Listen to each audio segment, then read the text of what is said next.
We are in a 2013 Chevy Cruze with this dashboard access panel, instrument cluster panel. It's got a few different names, but it's broken.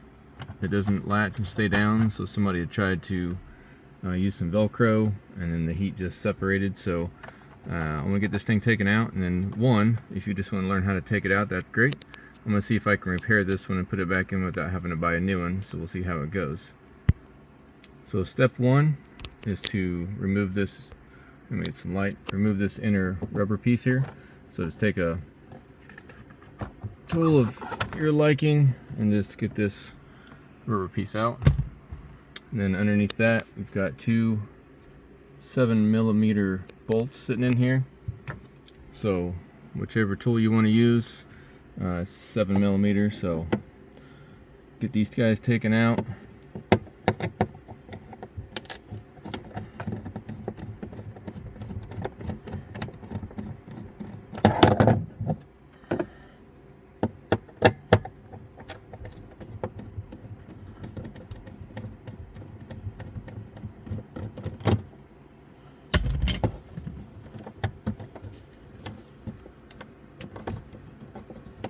Little booger's kind of in there. They go in at an angle, just FYI. Okay, so it should pretty much lift up and out. I may need to get my other hand and show you how to do it in a second. Okay, so there's a couple of clips in here. So let's take our trim tool and just release those.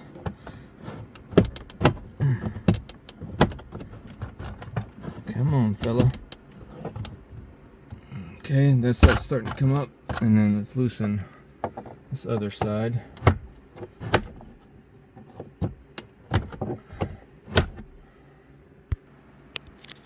Okay, and then once you just get those loosened, it'll pop open.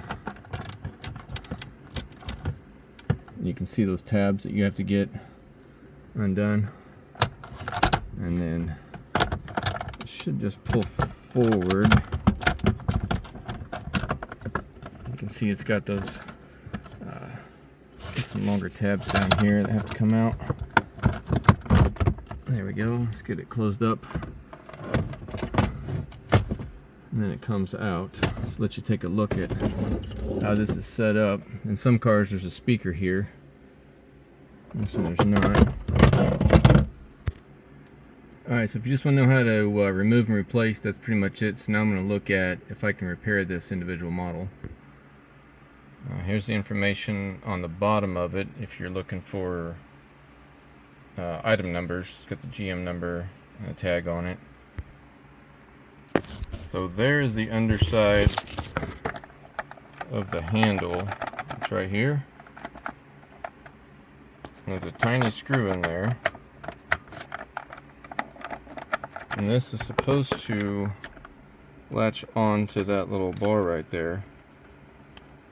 But this mechanism is just floppy now. So I'm going to take this Velcro stuff off and then see how it seats, and probably get this lid taken off. Okay, so this is a T10. These screws that are down here.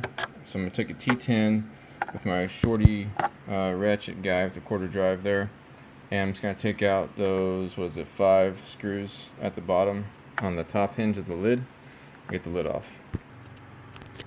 Okay, so that took some finagling to get all those screws out, and one of them, I found this back one, was already stripped or broken. I took my pry tool right here, and I just had to go in and kind of separate this gently and get these pieces to separate. So this is cracked. I saw that before I was taking it apart, so that's gonna need some epoxy. And here's the underside. And here's our piece. That's supposed to be spring loaded, right? So like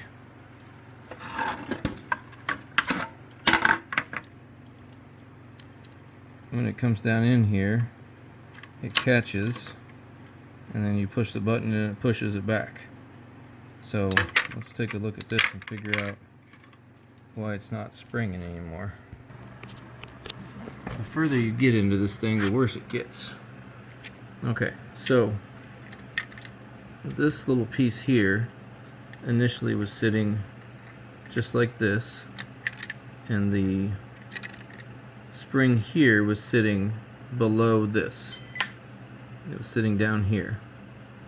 Now there has to be some sort of spring tension for this to function, so I'm assuming that the spring belongs up here, but this piece is cracked and broken, so I can't do a lot with it while it's cracked. So I'm gonna have to do some finagling and fixing before I can go any further with this, but I'll get it caught back up. Alright, let me catch you guys up. So I had to use my Gorilla Glue epoxy, which I really like this stuff. This crack that was right through here, I got that epoxied, and then this piece right here in this panel, that was broken. So this was all yesterday, so it's glued overnight. Where's the little piece at? Yeah, this little guy right here was broken, so I had to epoxy it, and it sits right inside here on this guy. And the question was, how does this function? Well, I got it figured out for certain because I have another one that I found, but it simply would have glued right here. Well, I guess it was a one-piece design at the time, but connects to this guy right here. So I could go through and glue that again, or I went by the salvage yard and I found this one. Now this one has a black shell, which is fine, but the mechanism itself, I'm going to show you how it works. See? And that's where it typically fails, is right here on that seam. I mean, it's a pretty terrible design, but this one works just fine. So what I'll do is I'll take my brown cover and just slide it in here. So for multiple reasons. One, because the latch system already works. Two, I wanted to show you yesterday when I was cleaning this, all that sticky stuff that was on here, I used Goof Off, which you're probably familiar with for taking sticky stuff off. Well, the bottom side was fine, but this top panel, I mean, it just started making it discolor real bad. So that looks like garbage. So I'd rather just have the inside be a little darker, but then have the brown top on it still. So I'm going to do that.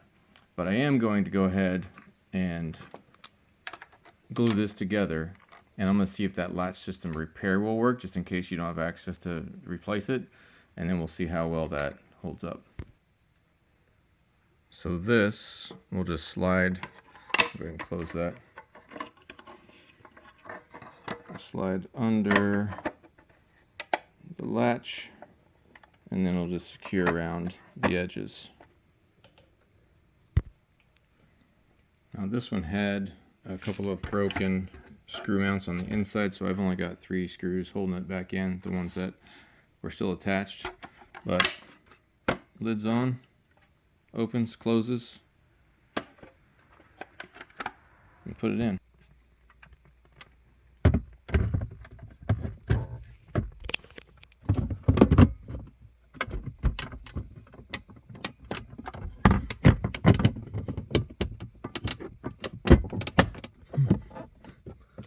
Just like that.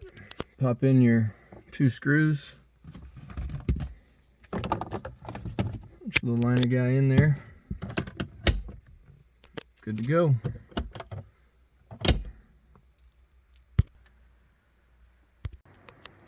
Okay, just to follow through on the repair piece. So I did go ahead and Gorilla Glue with the epoxy this little piece back in. Where the screw goes right here, it did start to split again when I put the screw in, so I ended up epoxying everything together when it was done.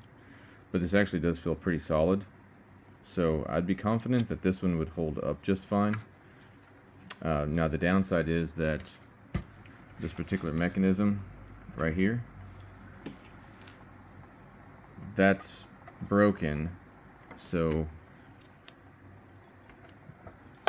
this piece that would fit in here, and it just goes in, let's see, the spring just sits inside the seat there. The problem is that it's supposed to be encircled right here to hold this latch in place. So without the latch system having a way to hold it in, it would, I'm sure it would hold it. Then the problem becomes, so it'll hold it, but the problem is that without it being in the right spot, the latching mechanism isn't going to work right. So if you had that piece that wasn't broken and you did this repair, I think this would work just fine. So anyway, I hope it helped you out, and good luck. Thanks.